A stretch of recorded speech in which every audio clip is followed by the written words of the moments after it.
चाहत एक ऐसी शय होती है जिसके आगे इंसान अपने ही हाथों मजबूर हो जाता है। वह बिना किसी नफे नुकसान के अपनी उस चाहत के लिए कुछ भी कर गुजरने को तैयार हो जाता है। और लतिका की कहानी भी कुछ ऐसी ही थी, जो बेभव सिंह को अपनी रूह से ज्यादा चाहती थी। लतिका एक बेहद गरीब घर की लड़की थी, जो बेभव सिंह की उस गगनचुंबी आलीशान हवेली में झाड़ू पोछा और साफ सफाई का काम करती थी, जहां बेभव अपने रसूखदार और सख्त माता पिता के साथ रहते थे। और इसी वजह से उस हवेली के कड़े कायदे कानूनों के बीच लतिका को खुलकर सांस लेने तक की आजादी नहीं थी। फिर भला उस हवेली के इकलौते वारिस से प्यार करने का अधिकार उसे कैसे मिल जाता? उसने अपनी इस बेपनाह मोहब्बत को अपने ही सीने के किसी गहरे कोने में दफन कर दिया था, क्योंकि वह जानती थी कि हमेशा से दुनिया का ये दस्तूर रहा है कि जीत हमेशा पैसों वालों की होती है और मोहब्बत तो बस हारने के लिए ही बनी है। और जब मोहब्बत करने वाली खुद एक लाचार गरीब लड़की हो तो वह इस बारे में ख्वाब भी नहीं सोच सकती थी, क्योंकि शायद खुदा ने मोहब्बत करने का हक भी अमीरों की झोली में ही डाल रखा था। लतिका की ये मोहब्बत पूरी तरह एक तरफा थी और उसे अच्छी तरह पता था कि अगर विभव के माता पिता को इस बात की भनक भी लग गई तो वह उसे सरेआम रुसवा करके सड़क पर फेंक देंगे। लेकिन इस कमबख्त बेईमान दिल पर आखिर किसका जोर चलता है, जो हर बंदिश को तोड़कर सिर्फ विभव के लिए धड़कता था। इस तड़प और दर्द भरी दास्तां की शुरुआत उस भीगी हुई सर्द रात से हुई थी, जब लतिका और विभव सिंह की पहली मुलाकात हुई, जिसने लतिका की बेरंग जिंदगी को हमेशा हमेशा के लिए एक मीठे मगर जानलेवा दर्द से भर दिया था। उस रात मूसलाधार बारिश हो रही थी। हवेली के बड़े से मुख्य हॉल में विभव के माता पिता किसी जरूरी काम से बाहर जाने की तैयारी में अपनी गाड़ियों की तरफ बढ़ चुके थे। तभी हवेली के विशाल दरवाजे खुले और ठीक उसी वक्त अपनी चमचमाती गाड़ी से उतरकर विभव सिंह ने अंदर कदम रखा। उनका महंगा काला कोट पूरी तरह भीग चुका था। उनके सजीले चेहरे पर अजीब सा ठहराव था। जैसे ही विभव ने संगमरमर की उन गीली और फिसलती सीढ़ियों पर अपना पैर रखा, उनका संतुलन बिगड़ गया और वह गिरने ही वाले थे। तभी पास ही खड़ी लतिका ने अपनी औकात और हैसियत की हर दीवार को एक पल में लांघते हुए आगे बढ़कर अपने दोनों नाजुक हाथों से उनके मजबूत हाथ को थाम लिया। वह सिर्फ एक लम्हा था जिसने लतिका की तकदीर बदल दी। वैभव की बर्फ जैसी ठंडी और ताकतवर उंगलियां जब लतिका की खुरदुरी सहमी हुई और महकती हथेलियों में छुई, तो मानो पूरी कायनात वहीं ठहर गई। लतिका के दिल की धड़कनें तेज हो गई कि उसे लगा उसका दिल सीने से बाहर आ जाएगा। विभा ने जब अपनी गहरी समुंदर जैसी खामोश आंखों से उस सहमी हुई गरीब लड़की को देखा, तो लतिका अपनी सूध-बूध खो बैठी। वह विभव के चेहरे को नूर उनकी आंखों के जादू में इस कदर खो गई कि उसे होश ही न रहा कि उसने किसका हाथ थाम रखा है। उसकी आंखों में विभव के लिए एक ऐसी दीवानगी, एक ऐसा संपूर्ण और बेपनाह मोहब्बत तैर उठी जिसे वह लाख चाहकर भी छुपा नहीं पा रही थी। वह बस अपलक उन्हें निहारती रही, मानो अपनी पूरी जिंदगी उसी एक पल में जी लेना चाहती हो। विभव ने बेहद धीमी मगर मखमली आवाज से सिर्फ एक लफ्ज का शुक्रिया और अपना हाथ धीरे से खींच लिया, मगर वहीं एक लफ्ज लतिका के दिल में ताउम्र का नासूर बन गया, क्योंकि उसे अंदाजा नहीं था किसी का महज एक बार छूना उसकी रूह को इस कदर बेबस कर देगा। उस रात के बाद से लतिका की मोहब्बत एक खामोश इबादत बन गई। वह जब भी विभव के आलीशान कमरे की सफाई करने जाती तो हमेशा इस बात का खौफ रहता कहीं विभव के माता पिता उसे वहां देख न ले। लेकिन फिर भी वो अपनी जान जोखिम में डालकर उनके बिखरे हुए कपड़ों को अपने सीने से लगा लेती, उनकी महंगी खुशबू को अपनी सांसों में इस कदर भर लेती मानो कुछ पलों के लिए विभव की हो चुकी हो। ये उसका वो छुपा हुआ रोमांटिक सुकून था जिसके सहारे वह अपनी गरीबी के दिन काटती थी। जब भी वैभव सिन्हा या उनके माता पिता उसके सामने से गुजरते, लतिका डरकर और हया के मारे अपनी पलकों को झुकाकर जमीन की तरफ देखने लगती, ताकि उसकी आंखों में तैरता हुआ मोहब्बत का समंदर किसी को नजर न आए और उसकी गरीबी का तमाशा न बन जाए। वह जितनी शिद्दत से वैभव को चाहती थी, उतनी ही शिद्दत से खुद को उनके करीब जाने से रोकती थी, क्योंकि उसे अपनी रुसवाई और नौकरी जाने का डर था। लेकिन कहानी ने तब एक बेहद भावुक मोड़ लिया, जब एक शाम वैभव के माता पिता किसी पारिवारिक समारोह में गए हुए थे और वैभव अपने पुस्तकालय में अकेले बैठे शराब के गिलास में अपनी तन्हाई ढूंढ रहे थे। लतिका कांपते हाथों से चाय की केतली लेकर वहां पहुंची और जैसे ही वह जाने लगी, वैभव ने अचानक पीछे से लतिका का सूती आंचल अपने हाथों में भींच लिया और बेहद दर्द भरी आवाज में बोले, लतिका, क्या इस पूरी हवेली में कोई एक भी ऐसा शख्स है जो मेरी इस दौलत से नहीं बल्कि मेरी इस जानलेवा तन्हाई से मोहब्बत करता हो? और उस पल लतिका का दिल मानो हलक में आ गया, क्योंकि अमीर और गरीब के सारे फासले वैभव के उस एक स्पर्श और बेबसी के आगे पिघलने लगे थे। यहाँ से शुरू हुई थी उनकी कहानी।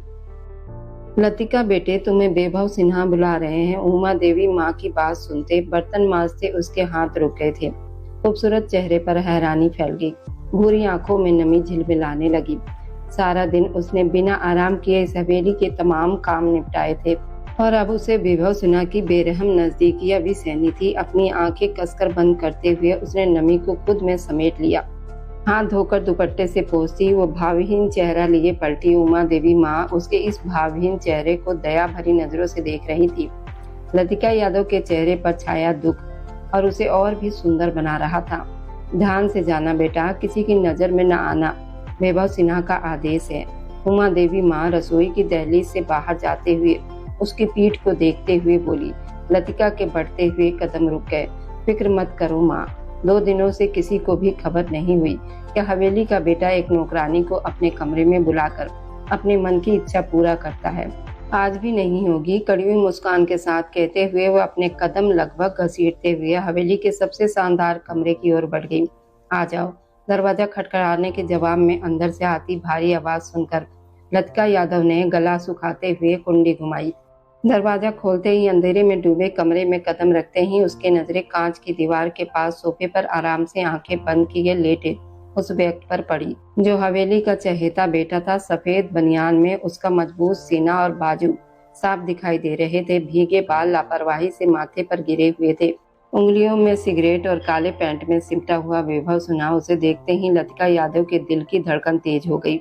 वह नजरें झुकाकर अपने हाथों को मसलते हुए उसके आदेश का इंतजार करने लगी। करीब आओ। वैभव सिन्हा की आवाज पर उसके कदम जैसे भारी हो गए। यह आदमी उसके दिल पर तो राज करता था, लेकिन उसका अंदाजा, उसकी आवाज, उसकी आंखें उसे घबरा देती थी। धीरे धीरे कदम उठाते हुए वो उसके पास पहुंची। मना करने का कोई अधिकार उसके पास नहीं था। पास आते ही वैभव सिन्हा ने झटके से उसका हाथ पकड़कर उसे अपनी ओर खींच लिया। वह उसके ऊपर गिर पड़ी। वह करवट लेकर उसे सोफे पर दबाते हुए उसके ऊपर झुक गया। उसकी गहरी आंखें खुली और लतिका यादव के चेहरे को देखने लगा। अचानक इस नजदीकी से लतिका यादव घबरा गई। वैभव सिन्हा की आंखों में नशे और गुस्से की लाली देख उसने उसे पुकारा। देर से क्यों आई? उसकी आवाज कठोर थी। उसकी गर्म सांसें लतिका यादव के चेहरे से टकराकर उसकी त्वचा को जला रही थी। उसके शरीर से आती महंगे परफ्यूम की खुशबू लतिका यादव के होश उड़ा रही थी। मैं बर्तन धो रही थी। रुकती आवाज में उसने जवाब दिया। वैभव सिन्हा ने जबड़ा भींचते हुए उसे घूरा। अब तुम सुबह से पहले इस कमरे से बाहर नहीं जाओगी और आगे से मेरे बुलाने पर देर नहीं करोगी। उसकी सख्ती पर लतिका यादव ने चुपचाप सिर हिला दिया। वैभव सिन्हा की गहरी निगाहें लतिका यादव के मासूम चेहरे पर उलझ गई। उसकी आंखों की नमी उसे हर बार की तरह आकर्षित कर रही थी। उसकी कांपती होठों की लाली उसके भीतर आग जगा चुकी थी। वह खुद पर काबू खोते हुए उसके होठों पर झुक गया, उसे चूमने लगा। लतिका यादव छटपटा उठी। उसकी सांसें तेज हो गई। उसने उसे दूर करने की कोशिश की, लेकिन उसकी पकड़ मजबूत थी। जब उसे सांस लेने में परेशानी हुई तो उसने उसके हाथों पर चोट की। तब जाकर वैभव सिन्हा ने उसे छोड़ा, लेकिन तुरंत ही उसकी गर्दन पर झुक गया। लतिका यादव ने गहरी सांस लेते हुए उसके बालों में हाथ डाल दिया और उसे रोकने की कोशिश की। उसके हाथ उसके सीने पर दबाव बना रहे थे। वैभव सिन्हा ने चेहरा उठाकर उसे गुस्से से देखा। आप हवेली वालों को कब बताएंगे हमारे रिश्ते के बारे में? लतिका यादव ने धीमी आवाज में कहा। उसके चेहरे पर नाराजगी आ गई, लेकिन उसने खुद को संभालते हुए कहा, जल्दी बता दूंगा। तुम्हें उसकी चिंता नहीं करनी चाहिए। इस वक्त सिर्फ मेरे पास रहो। उसने उसकी आंखों को चूम लिया। कब तक ऐसा चलेगा वैभव सिन्हा? कब तक शादी के बाद भी मुझे ऐसे छुप कर आना पड़ेगा? दिन में अनजान बन जाना, रात में अपना हक जताना। लतिका यादव की आवाज भर गई। वैभव सिन्हा ने माथे पर बल डालते हुए कहा, जैसे ही माँ की तबीयत ठीक होगी मैं सबको बता दूंगा। तुम मेरी पत्नी हो, क्या तुम्हें मुझ पर भरोसा नहीं है? उसने तुरंत सिर हिलाया। उसे उस पर भरोसा था, तभी तो उसने सब कुछ उसे सौंप दिया था। हिंदू रीति रिवाज से शादी करके अपने जीवन को उसके नाम कर दिया था। वैभव सिन्हा के चेहरे पर हल्की मुस्कान आई। अब विरोध मत करो, मैं थक चुका हूँ और मेरी थकान दूर करने का एक ही तरीका है तुम। उसकी बात सुनते ही लतिका यादव की सारी ताकत जैसे खत्म हो गई। उसने आंखें बंद कर दी और खुद को उसके हवाले कर दिया। वह जानती थी कि विरोध करने से उसकी शक्ति और बढ़ेगी। वह उसके करीब होता गया। दोनों के बीच की सारी दूरियां खत्म हो गई। लतिका यादव उसके साथ होते हुए भी अपनी आने वाले कल के बारे में सोच रही थी। उठो लतिका यादव। अचानक वैभव सिन्हा ने उसका हाथ पकड़कर उसे जगा दिया। वह घबरा उठी और उसे देखा, जिसके चेहरे पर गुस्सा था। जल्दी कपड़े पहनो और कमरे से निकलो, अगर किसी ने देख लिया तो परेशानी हो जाएगी। उसने घड़ी की ओर इशारा करते हुए कहा। सुबह के 8 बज चुके हैं। लतिका यादव की आंखों में आंसू भर आए। मेरी गलती? उसने हैरानी से पूछा। हाँ, तुम्हारी। उसे सूरज निकलने से पहले जाना चाहिए था। लतिका यादव ने कड़वी मुस्कान के साथ अपना हाथ छुड़ाया। सारी रात आपने मुझे रोके रखा। मैं भी इंसान हूँ, दिन भर काम करती हूँ। 3 दिन से लगातार मुझे आपकी नजदीकियां सहनी पड़ रही है। नींद भी पूरी नहीं होती। अगर कुछ देर से सो गई तो क्या मेरी गलती है? मैं भी इंसान हूँ वैभव सिन्हा। जब के सारे बंधन टूट गए और वह रोते हुए ऊंची आवाज में चीख उठी। वैभव सिन्हा का गोरा चेहरा गुस्से से लाल हो गया। वह आगे बढ़ा और उसकी ठोड़ी को कसकर पकड़ लिया।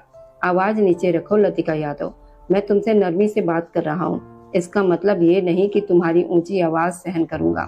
मेरी नजदीकियां सहना तुम्हारा कर्तव्य है। अपनी राहत के लिए मैं तुम्हें पूरी रात जगाने का अधिकार रखता हूँ। आगे से ये बात मेरे सामने मत कहना। वैभव सिन्हा उसके चेहरे के पास झुकते हुए गुस्से में बोला। उसे झटके से छोड़ दिया। लतिका यादव सिसकते हुए बेजान सी होकर बिस्तर पर औंधे मुंह गिर गई।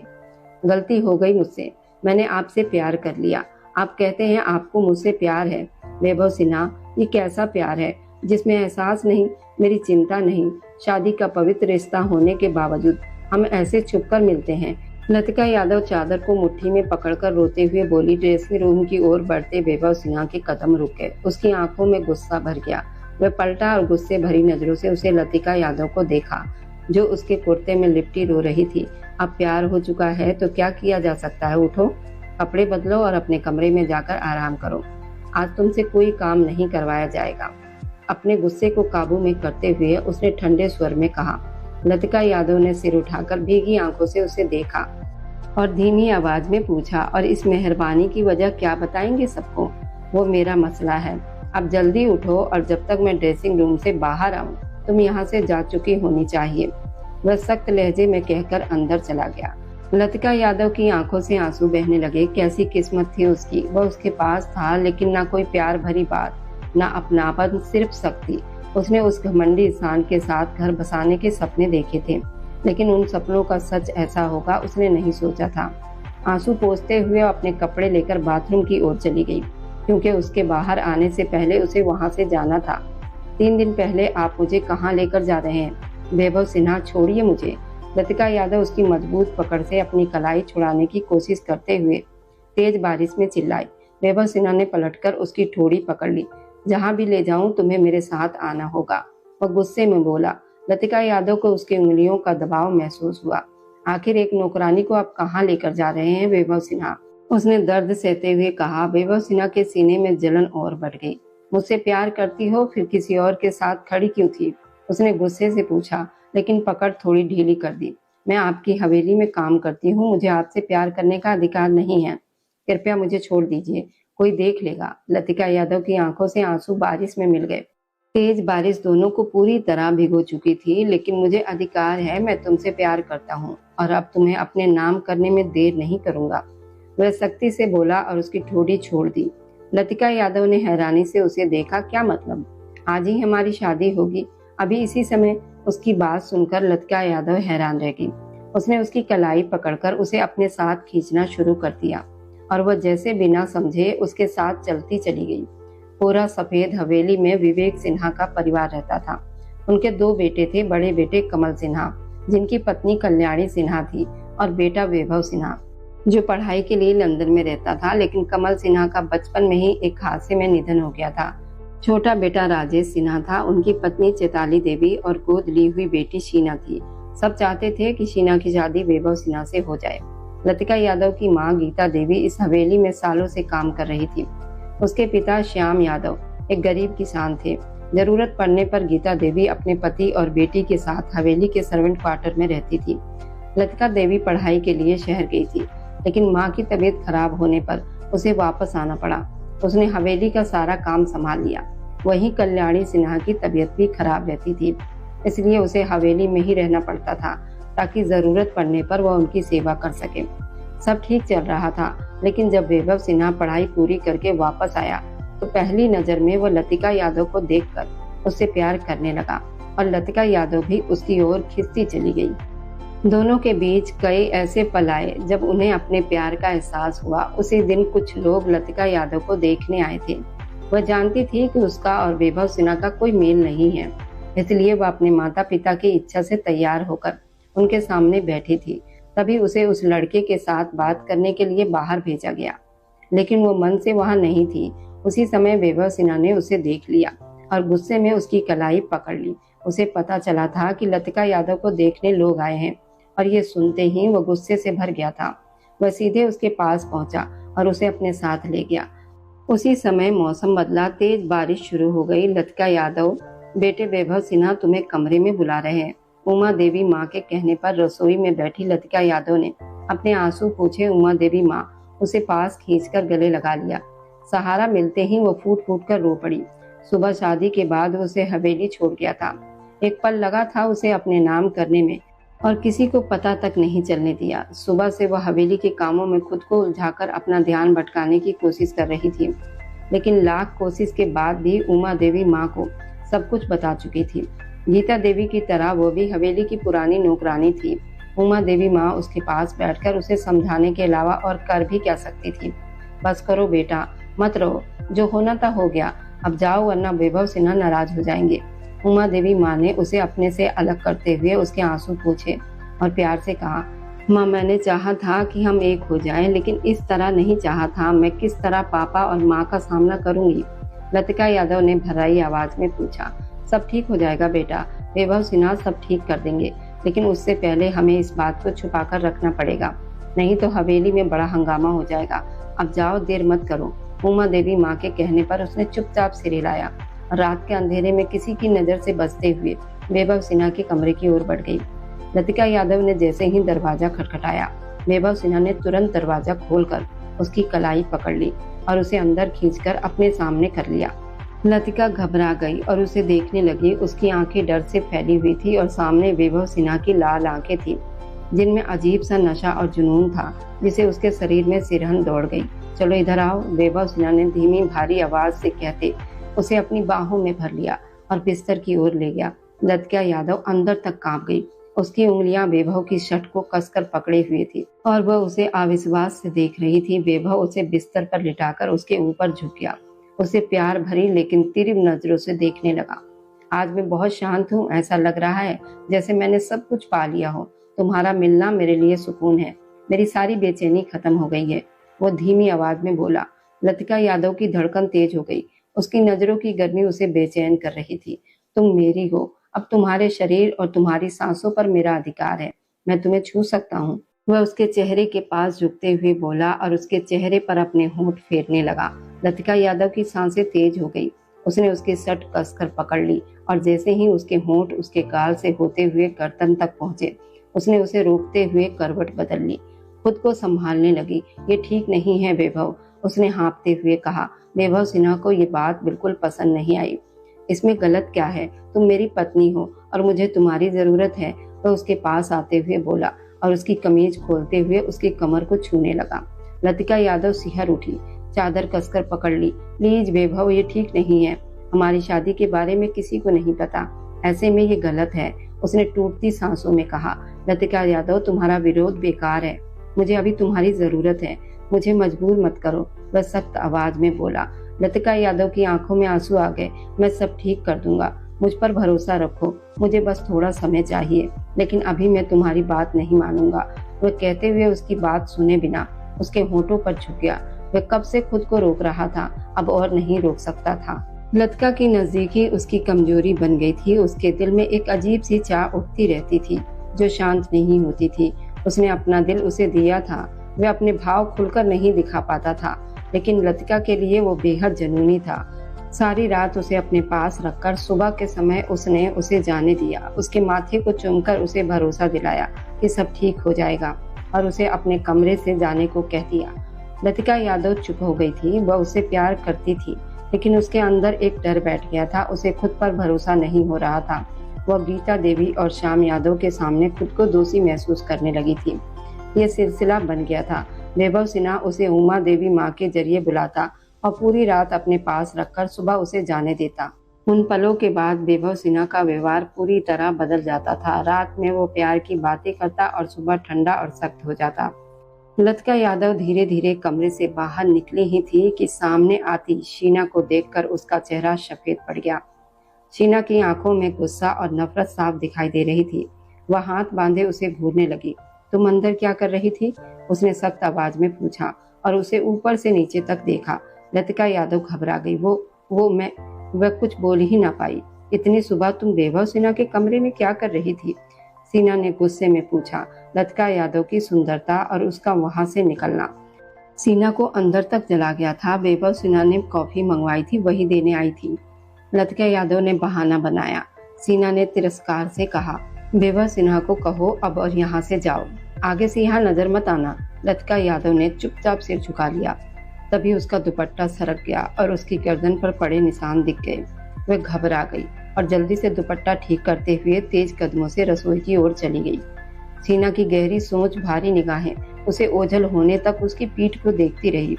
शीना वैभव सिन्हा में काफी दिलचस्पी रखती थी, क्योंकि वह जानती थी दादाजी और घर के बाकी लोग उसकी और वैभव सिन्हा की शादी करवाना चाहते हैं। लगभग 1 महीना बीत चुका था। लतिका यादव को अपने शरीर में बदलाव महसूस होने लगे थे। वह अक्सर थकी और कमजोर रहने लगी थी।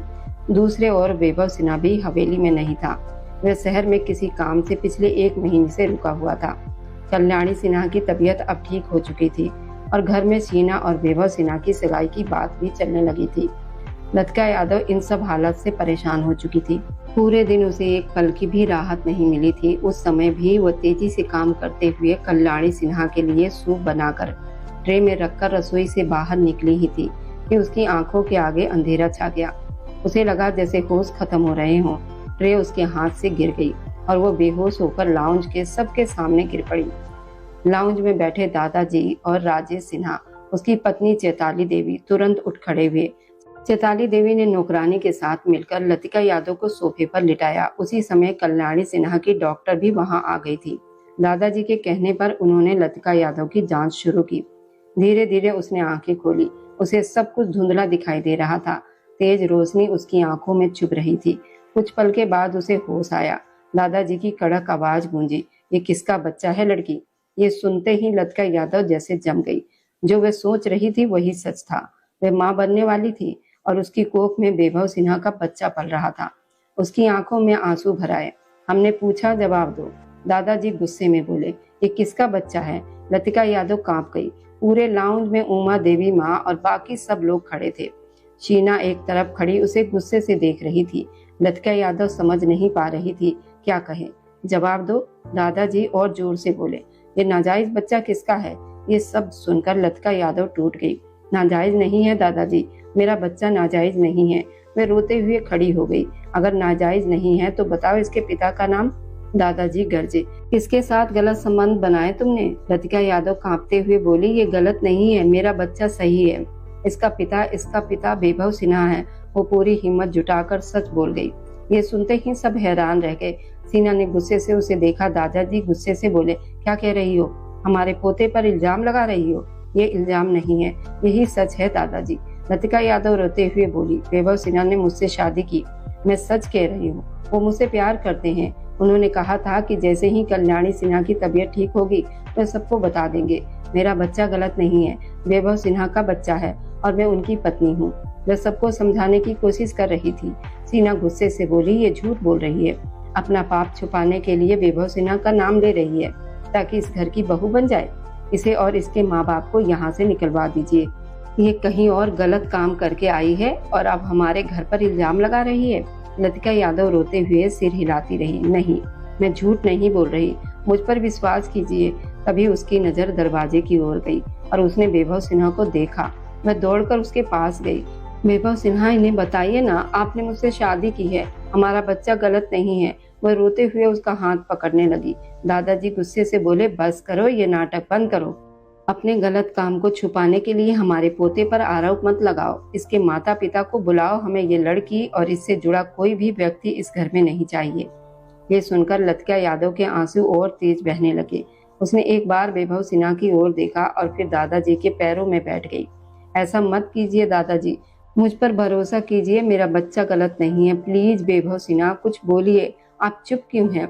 आपने ही मुझसे रिश्ता बनाया, आपने ही मुझसे शादी की, प्लीज कुछ कहिए। पूरे लाउंज में सन्नाटा छा गया। राजेश सिन्हा, चैताली देवी, उमा देवी माँ खामोशी से उसे रोते हुए देख रहे थे। सिन्हा की नजरें वैभव सिन्हा पर टिकी थी। वैभव सिन्हा ने सबकी नजरों का दबाव महसूस किया और एक पल के लिए उसने अपनी मुट्ठियां भींच ली। उसे पता था अब जो वो कहने जा रहा है उससे इस मासूम लड़की की जिंदगी पूरी तरह टूट जाएगी। बकवास बंद करो अपनी। कौन सी शादी? मैंने कोई शादी नहीं की। वैभव सिन्हा अचानक गरज उठा। लतिका यादव ने अविश्वास से उसकी ओर देखा। उसकी बात सुनते ही वो जैसे पत्थर की हो गई थी।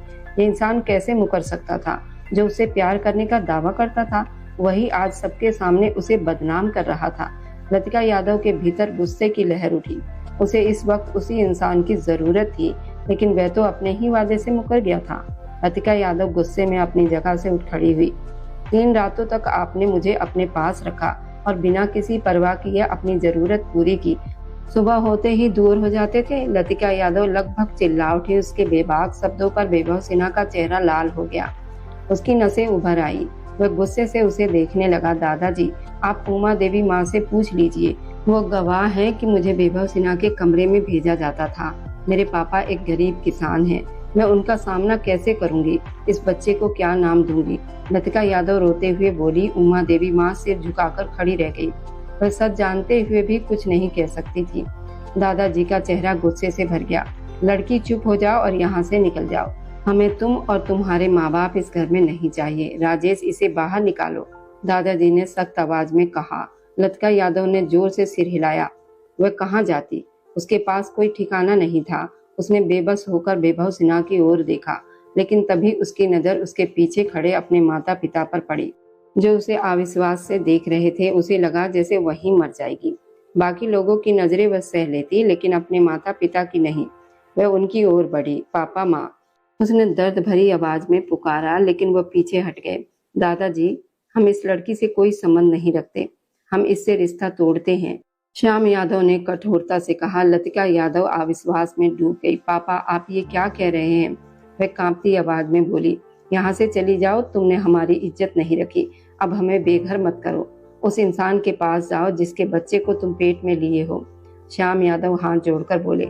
लतिका यादव ने गहरी सिसकी ली, आंसू पोंछे और धीरे धीरे वैभव सिन्हा के पास आकर उसके सामने खड़ी हो गई। वैभव सिन्हा उसे बिना भाव के देख रहा था। उसकी आंखें रोने से लाल थी, चेहरा पीला पड़ चुका था, बाल बिखरे हुए थे, वह दयनीय हालत में थी। वैभव सिन्हा का दिल भीतर से टूट रहा था, लेकिन वह कुछ नहीं बोला। आपकी मोहब्बत ने मुझे बर्बाद कर दिया।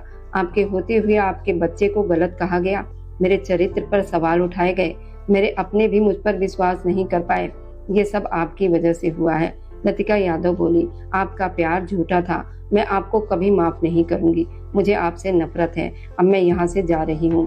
आप सब अच्छे लोग हैं, मेरे जैसी लड़की यहाँ नहीं रह सकती। वह आंसू रोकते हुए मुड़ी और हवेली से बाहर चली गई।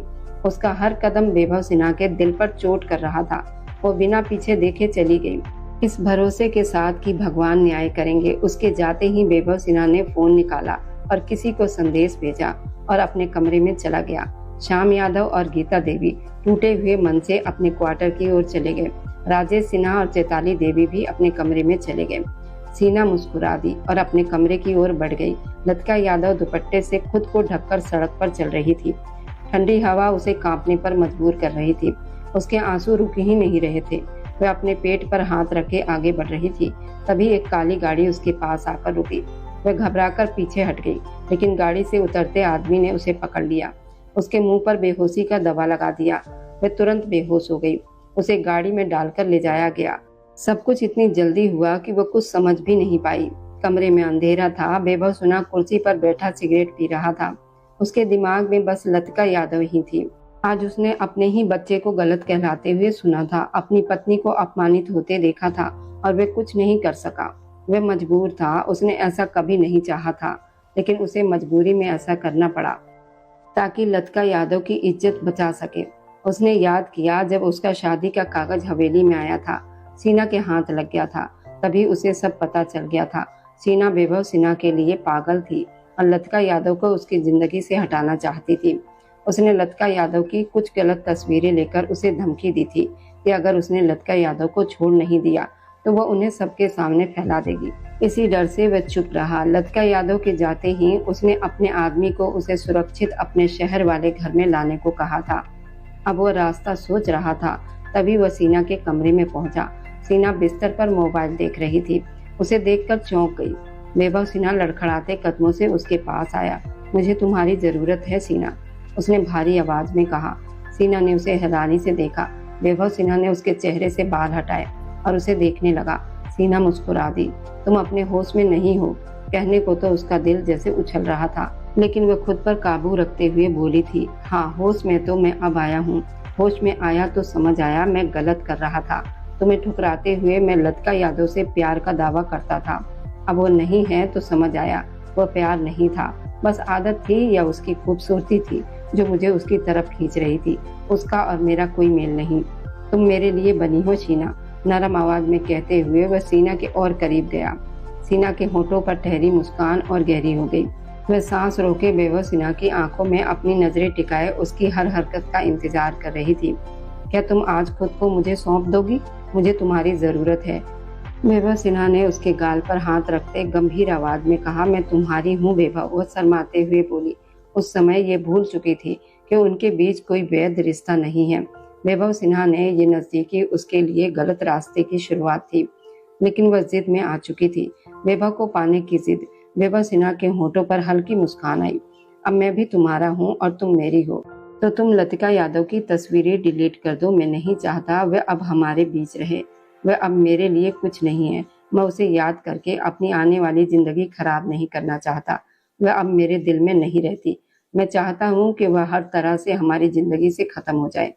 सीना वैभव की बात सुनकर सीना कुछ पल उसे देखती रही। देखो मैं जानता हूँ लतिका के साथ मेरे रिश्ते ने तुम्हें तकलीफ दी है, लेकिन अब वो यहाँ नहीं है। अब सिर्फ हम दोनों हैं। हवेली में हमारी सगाई की बात चल रही है। हम एक रिश्ते में बंधने वाले हैं और मैं नहीं चाहता हम अतीत की कोई यादें रखें। वैभव सिन्हा की आवाज बेहद नरम और मीठी थी। आप ठीक कह रहे हैं वैभव, मैं भी अतीत को याद नहीं रखना चाहती। इस फोन में उसकी तस्वीरें हैं, मैं अभी डिलीट करती हूँ। सीना जैसे उसकी थोड़ी सी नरमी पर पूरी तरह बहक गई थी। उसने बिना सोचे समझे मोबाइल उठाया और वैभव के सामने लतिका यादव की सारी तस्वीरें डिलीट कर दी। वैभव सिन्हा ने तस्वीरें देखते हुए अपने जबड़े भींच लिए, लेकिन खुद को संभाले रखा। अब लतिका हमारे बीच नहीं आएगी, सीना मुस्कुराकर बोली। वैभव ने भी हल्का सा सिर हिलाया और अगले ही पल उसे थोड़ा पीछे हटकर जोरदार थप्पड़ उसके गाल पर दे मारा। सीना का शरीर लड़खड़ा गया, उसका गाल जल उठा। वह हैरानी से उसे देखने लगी। तभी वैभव ने उसकी कलाई जोर से पकड़ ली। धन्यवाद तस्वीरें डिलीट करने के लिए, और सुन लो, अब तुम कभी लतिका और मेरे बीच नहीं आओगी। दांत भींचकर कहते हुए वह उसे खींचता हुआ हवेली के हॉल में ले आया, जहां दादाजी और घर के बाकी लोग पहले से मौजूद थे। कल्याणी सिन्हा की तबीयत अब ठीक हो चुकी थी और वह अपने कमरे में आराम कर रही थी। वहीं वैभव सिन्हा ने श्याम यादव और गीता देवी को भी उमा देवी के जरिए बुलवा लिया। उसने सीना को लगभग धक्का देते हुए सबके सामने खड़ा कर दिया। ये क्या कर रहे हो वैभव? राजेश सिन्हा अपनी बेटी को संभालते हुए गुस्से में बोले। माफ कीजिए चाचा, लेकिन आपकी ये गोद ली हुई बेटी उसी लायक है। उसकी वजह से मेरी पत्नी को बदचलन कहा गया, मेरे बच्चे को नाजायज कहा गया और मैं चुप रहा। सिर्फ उसकी वजह से मेरी पत्नी मुझसे नफरत करने लगी और उसे ये घर छोड़कर जाना पड़ा। सिर्फ इसकी वजह से, वैभव गुस्से में बोला। सब लोग हैरान होकर उसकी तरफ देखने लगे। क्या कहना चाहते हो वैभव? क्या वह लड़की सच में तुम्हारी पत्नी थी?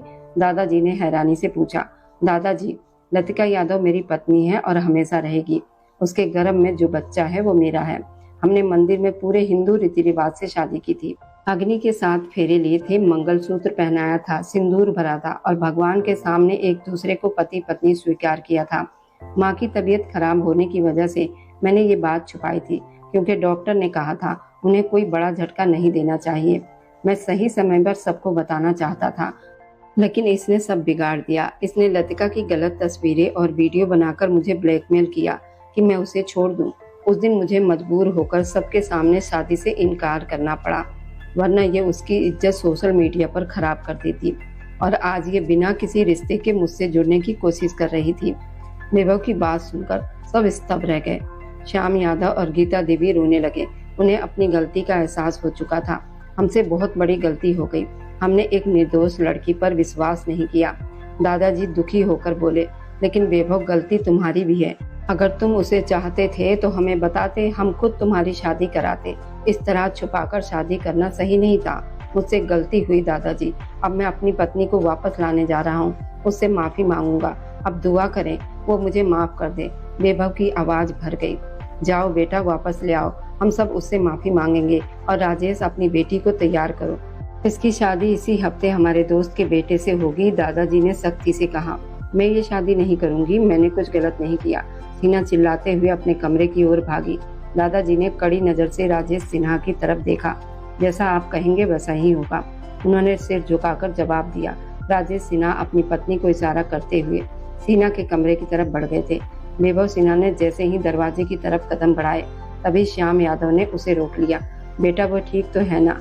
श्याम यादव चाहे जितना खुद को सख्त दिखाने की कोशिश करते, लेकिन बेटी के लिए चिंता उनके चेहरे पर साफ झलक रही थी। गीता देवी भी नम आंखों से वैभव सिन्हा की तरफ देख रही थी। वह अपने पति के घर में है और सुरक्षित है। वैभव सिन्हा ने उन्हें भरोसा दिलवाया और तेज कदमों से हवेली से बाहर निकल गया। कई दिनों से वह अपनी जान से बढ़कर चाहने वाली लतिका यादव को नहीं देख पाया था। अब वह और इंतजार नहीं कर सकता था। इधर लतिका यादव उस बड़े कमरे की कांच की दीवार के पास खड़ी बाहर बगीचे में खिले फूलों पर पड़ती धूप को देख रही थी। उसके चेहरे पर हल्की ताजगी थी, लेकिन आंखें पूरी तरह खाली थी। जब उसे होश आया था तो वह खुद को उसी बड़े कमरे के मुलायम बिस्तर पर पाई थी और पास खड़ी दो नौकरानियों ने उसके हर सवाल का बस एक ही जवाब दिया था, साहब ने हमें कुछ भी बताने से मना किया है। ये सुनकर वह झुंझला जाती थी। उसके खाने पीने, कपड़ों, हर जरूरत का पूरा ध्यान रखा जा रहा था। आखिरकार वह थक हार कर हालत के भरोसे खुद को छोड़ चुकी थी। उसे नहीं पता था वह किसके घर में है और कौन उसका इतना ख्याल रख रहा है। बस वह उस इंसान की आभारी थी जिसने उसे सिर छिपाने की जगह दी और उसे अपने बच्चे के साथ भटकने नहीं दिया। कई बार उसके मन में यह ख्याल आता कि शायद ये सब वैभव सिन्हा कर रहा है, लेकिन फिर उसे उसके वो शब्द याद आ जाते जब उसने सबके सामने उसे ठुकरा दिया था और वह अपना सिर झटक देती। दरवाजा खुलने की आवाज से उसकी सोच टूटी, लेकिन वैसे ही खड़ी रही। तभी कमरे में एक तेज मर्दाना खुशबू फैल गई और भारी कदमों की आहट उसकी तरफ बढ़ने लगी। उसे लगा कोई नौकरानी होगी, लेकिन ये एहसास उसे पलटने पर मजबूर कर गया। उसने पीछे मुड़कर देखा। सामने वैभव सिन्हा खड़ा था। उसकी आंखों में हैरानी भर गई। वह उसे प्यार और पछतावे से देख रहा था। पीछे खड़ी नौकरानी खाना रखकर चुपचाप बाहर चली गई और तभी लतिका यादव को सब समझ में आ गया। इतने दिनों से वह उसी के घर में थी और उसी की देखभाल में जी रही थी। कैसी हो मेरी जान? वैभव सिन्हा ने धीमी आवाज में पूछा। मैं जिंदा हूँ, लतिका यादव ने तड़प कर जवाब दिया। ये तुम्हारा घर है? तुमने मुझे यहाँ कैद किया है? उसने कांपती उंगली उठाकर सवाल किया। हमारा घर है, तुम्हें कहीं और कैसे जाने देता? तुम्हें और अपने बच्चे को कैसे भटकने देता? वैभव सिन्हा उसके करीब आते हुए उसके चेहरे को अपने हाथों में लेकर भीगी आवाज में बोला, जैसे तुमने मुझे सबके सामने छोड़ दिया था, जैसे तुमने मुझे अपमानित होने दिया था। लतिका यादव ने उसका हाथ झटकते हुए कहा। वैभव सिन्हा ने सिर हिलाकर फिर से उसका चेहरा थाम लिया। माफ कर दो, मैं मजबूर था। कैसी मजबूरी थी जिसने तुम्हें इतना मजबूर बना दिया कि तुम अपने ही बच्चे को गलत कहलाते देखते रहे, अपनी पत्नी पर झूठे आरोप लगते देखते रहे? कैसे माफ कर दूं मैं? ये गलती नहीं थी, ये पाप था। मेरा बच्चा सही था, मैं गलत नहीं थी। फिर भी सबने मुझे गलत कहा। मेरे अपने माँ बाप ने मुझ पर भरोसा नहीं किया और तुमने मेरा साथ नहीं दिया। तुम्हें फर्क भी नहीं पड़ा कि तुम्हारे बच्चे को गलत कहा जा रहा है। तुम कहते थे मुझसे प्यार करते हो। क्या यही प्यार था तुम्हारा? झूठा प्यार था तुम्हारा। वह रोते हुए उसके सीने पर हाथ मारते हुए बोली, मैं मजबूर था। अगर मैं ऐसा नहीं करता तो तुम्हारी इज्जत खत्म हो जाती, तुम्हारी तस्वीरें सबके सामने आ जाती। सीना के पास तुम्हारी गलत तस्वीरें थी। उसे हमारी शादी के बारे में पता चल गया था। उसने मुझे धमकाया था। अगर मैं मना नहीं करता तो वह सब कुछ दुनिया के सामने रख देती। मैं तुम्हें इस तरह बदनाम होते नहीं देख सकता था। मुझे कोई और रास्ता नहीं मिला। मैंने जो किया गलत किया, लेकिन तुम्हारी इज्जत बचाने के लिए किया। वैभव सिन्हा अपनी आवाज खोलते हुए चिल्लाया। लतिका यादव एकदम शांत हो गई। वह उसे देखती रह गई। जब वो उसके सामने घुटनों के बल बैठ गया, मैंने खुद अपनी आंखों से वह तस्वीर देखी थी। तुम्हारी इज्जत मेरी इज्जत है। मैं कैसे तुम्हें बदनाम होने देता। अपने ही बच्चों के लिए वह शब्द सुनकर मैं हर पल मल रहा था। तुम्हारे लिए सब कुछ सहा, आज सबको बता दिया है कि तुम मेरी पत्नी हो। माफ कर दो मुझे, वापस आ जाओ मेरी जिंदगी में। मैंने तुम्हारी सारी तस्वीरें खत्म कर दी है। बहुत हिम्मत जुटाकर आया हूँ। अगर तुमने ठुकरा दिया तो मैं जी नहीं पाऊंगा। उसने हाथ जोड़कर उससे माफी मांगी। लतिका यादव की आंखों से आंसू बहने लगे। वह भी घुटनों के बल बैठ गई और उसके हाथ पकड़ लिए। अगर आप मर गए तो मैं भी मर जाऊंगी, उसने भर्राई आवाज में कहा। वैभव सिन्हा ने नाम में सिर हिलाया। मुझे माफ कर दो, हवेली वापस चलो। सबको अपनी गलती का एहसास हो गया है। तुम्हारे माता पिता तुम्हारा इंतजार कर रहे हैं। घर का हर सदस्य तुम्हारी राह देख रहा है। सब तुमसे माफी मांगने के लिए तैयार है। वैभव सिन्हा ने लतिका यादव के चेहरे को प्यार भरी नजरों से देखा। मैं जानती हूँ आप मजबूर थे, आपको कोई और रास्ता नहीं दिख रहा था, लेकिन मेरे लिए उस दिन को भूलना आसान नहीं। वह डरावना दिन मेरी यादों से कभी नहीं मिट सकता। लतिका यादव ने उसका हाथ कसकर पकड़ते हुए कहा। वैभव सिन्हा के चेहरे पर हल्की घबराहट आई। वो उसकी बात आगे सुनना चाहता था, लेकिन मैं कोशिश करूंगी भूलने की।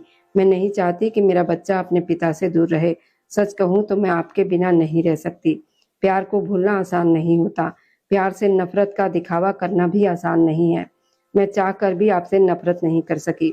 आपके शब्दों को याद करके मुझे बहुत दर्द हुआ, लेकिन नफरत कभी नहीं कर पाई। मैंने आपको माफ किया है, अपने बच्चे के लिए और अपने लिए। भूलना आसान नहीं है, लेकिन मैं कोशिश करूंगी। सीना ने जो किया उसका भी उसे माफ करती हूँ, क्योंकि मेरा भगवान माफ करने वालों को पसंद करता है। लतिका यादव ने धीमी आवाज में कहा।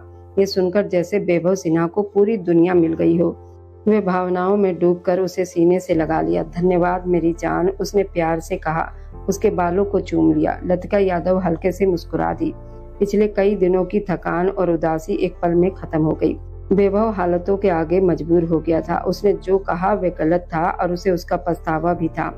उसे माफ करने से लतिका के बेचैन दिल को सुकून मिला, क्योंकि उसके दिल में वैभव के लिए प्यार आज भी जिंदा था। और जब उसे ये समझ आया वैभव ने जो कुछ किया वह उसकी इज्जत बचाने के लिए मजबूरी में किया था, तो उसने उसे माफ करने में एक पल भी नहीं लगाया, क्योंकि कभी कभी माफ कर देने से टूटे हुए रिश्ते फिर से जुड़ जाते हैं। और अब जाते जाते बस दिल से एक छोटी सी गुजारिश है। आप जहाँ कहीं से भी मेरी वीडियो देख रहे हैं, कमेंट में अपने शहर और राज्य का नाम जरूर लिखिए। आपके कमेंट मेरे लिए किसी अनमोल तोहफे से कम नहीं होते। और जो लोग अपना कीमती समय देकर मेरी कहानियों को देखते और लाइक शेयर करते हैं, उन सबका मैं दिल से धन्यवाद करती हूँ। अगर आज की कहानी ने आपके दिल को छुआ हो तो वीडियो को लाइक करें और अपने दोस्तों तक जरूर पहुँचाएं। और हमारे इस छोटे से परिवार का हिस्सा बनने के लिए चैनल को सब्सक्राइब करना ना भूलें, क्योंकि आपका हर सब्सक्राइब मेरे लिए आपका प्यार और भरोसा है। फिर मिलेंगे एक नई भावनाओं से भरी कहानी के साथ। तब तक खुश रहिए, स्वस्थ रहिए, मुस्कुराते रहिए।